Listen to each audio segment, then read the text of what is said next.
Though I've reviewed this mold before as Alternator's Dead End, it was first released in both that series and Binaltech as Sideswipe, or in this case, BT-02 Lambor. It's rare that a bot in these lines turns into the same make of car they did in G1. Lambor isn't one of them. Instead of a Lamborghini Countach, the Reckless Autobot is now a Dodge Viper SRT-10, and unlike Dead End and Sunstreaker who are hardtops, Lambor is a convertible. At this point you're no doubt aware of the line's commonalities. 1:24 scale vehicles with realistic details on the level of a model car kit. Connected front-wheel steering, rubber tyres, the doors and bonnet open up, though the boot on this does not. And since this is a Binaltech release, most of the body is die-cast, again not unlike a lot of model cars. The red and black deco fits Lambor, though it helps that a variation of the Dodge Viper itself sports this colour scheme.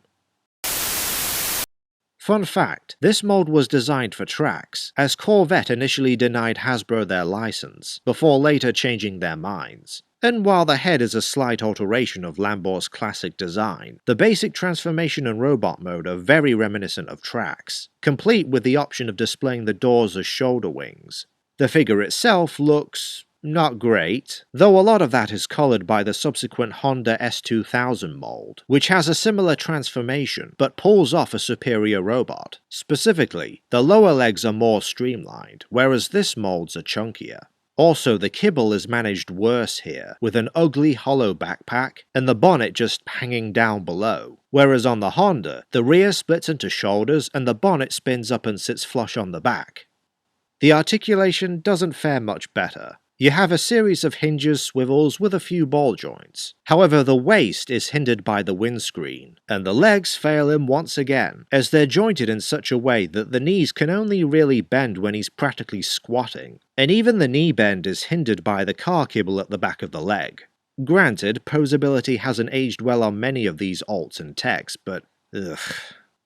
The weapon is formed from the car's engine. It's rare that it isn't. Between this and the Ram SRT-10, Dodge didn't really have the best run in these lines. As far as Lambor goes, the car mode is perfect, but it's only half the toy, and the other half is a clunky-looking robot with iffy posability, and alongside Binaltech Asterix Sunstreaker, this is one of the blander uses of the mold. Overall, BT-02 Lambor gets a bronze medal. He's not awful, but he's one of the worst figures in these 1:24 scale lines, and one of the worst G1 sideswipe toys I've experienced. For those hooked on Runestone reports, you might like the next one. Until then, stay runed.